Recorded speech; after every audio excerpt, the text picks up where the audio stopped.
Hello, I'm Dan Rather, and welcome to the CBS Evening News online edition. Tonight, Mean Gene, a look at the long aftermath of the latest hurricane to hit Florida. Also, tremors around Mount St. Helens. Is the volcano coming back to life? And call it a kind of pacemaker for the brain, an experimental new treatment for epilepsy. It's all starting now on the CBS Evening News online edition. 4 hurricanes and counting more heavy losses, and not just in Florida. What was Hurricane Gene has left at least 6 people dead in the Sunshine State, along with massive new destruction and power blackouts for millions. Now a tropical depression, Gene is still a big floodmaker and tornado factory, on a path now taking it from Georgia through the Carolinas to Virginia and then up north off the Atlantic coast. CBS's Lee Cowan has the view from the ground tonight of the Mean Gene machine. The last member of Florida's fearsome foursome is threatening states to the north tonight. Georgia and the Carolinas are under the threat of more tornadoes and are all getting a soaking that gives a new meaning to tropical depression. Gene's jaunt to the north comes after a landfall that is one for the record books, hitting the same stretch of beach Hurricane Frances did 3 weeks ago to the day. This is the way it is in paradise sometimes. So I'm packing up and I'm moving out. Thousands who had just had power restored have lost it again, and lines for water and ice are back by unpopular demand.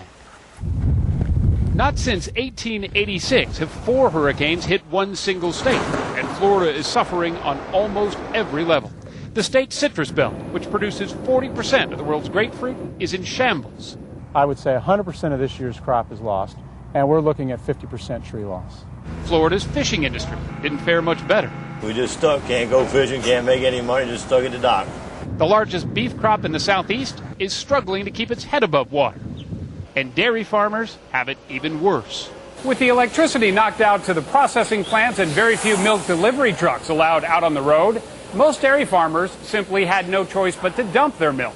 In this particular case, that meant some 300,000 gallons of milk in one day poured right down the drain. We have insurance on our buildings, but we don't have insurance on lost production. We have no rooms available. If there is one bright spot, it was tourism. Hotels were booked even though most of the residents were evacuees with a discount. And theme parks lost only a few days. Weary Floridians needed a diversion from a hurricane season that has taken the state for one wild ride. Lee Cowan, CBS News, Fort Pierce, Florida. Volcano experts report the most serious new rumblings from Mount St. Helens since its deadly eruption in 1980. As CBS's Sandra Hughes reports tonight, the volcano in southwestern Washington state is showing signs of new activity. The ground is shaking under Mount St. Helens, and today scientists landed on the rim of the crater to find out how much. It was 24 years ago Mount St. Helens exploded with such force that searing ash blanketed cities for dozens of miles, killing 57 people. Nervous scientists fear the slumbering giant that hasn't had any kind of eruption in 18 years may have awakened. This could change rapidly over the next day or two, or conceivably go on for weeks. The series of intensifying earthquakes will likely cause an eruption, though not on the scale of the 1980 disaster. Hikers in the area were surprised by the news. Oh my God, we just went through this twice. Mount St. Helens isn't the only restless volcano. In Alaska, Mount Spur is getting so hot an ice cauldron has formed in the summit.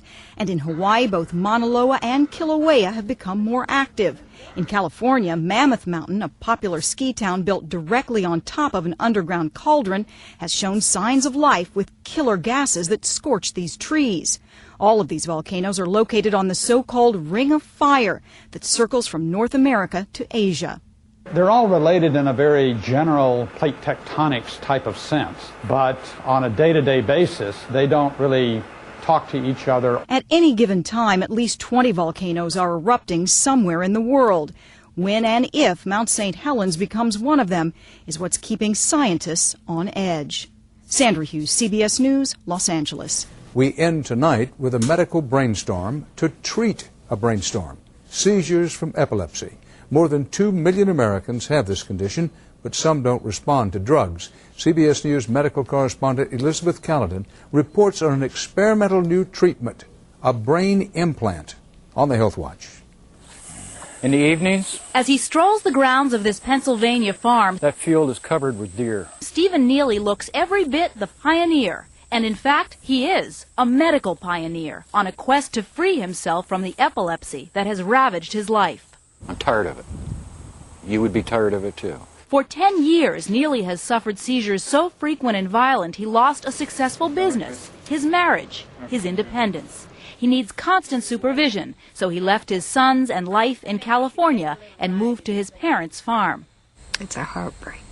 So just lie back. But not one to feel sorry for himself, Neely is fighting back. He's one of a small group of epileptics willing to try an extreme treatment to keep seizures at bay.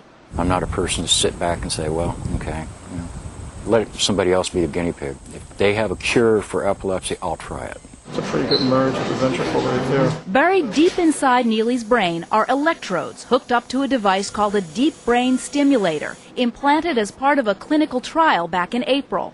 The electrodes are wired through the scalp and neck and attached to a pacemaker-like device in the chest. When turned on, the equipment sends rapid-fire electrical signals directly into the area where seizures tend to originate. It's a constant pulsation that's being sent to the brain. Almost like a timed release That's drug. exactly right. Dr. Michael Caplet is Stephen Neely's surgeon. This particular approach does not attempt to predict seizures, but rather continuously send these pulses in the hopes of simply stopping the seizures in the first place. The theory is the regular barrage of electrical current disrupts the irregular activity of the seizure. Experts believe stimulating the brain with electricity could prove a powerful weapon against a number of other disorders, including Parkinson's disease and depression. Several months later, Stephen Neely notices a difference. I used to have 4 a week, and I'm down to 2. So, to me, that's great. Results of the experiment won't be ready for a few years, but doctors have high hopes, and so does Stephen Neely, that going directly into the brain is the key to making epilepsy something he can live with. Elizabeth Caledon, CBS News, New York. More stories are just a click away. Don't forget to join me on television for the on-air edition of the CBS Evening News. On Tuesday, the presidential candidates and the possibility of a draft. Where they stand in our election series, What Does It Mean to You? For CBSNews.com, I'm Dan Rather.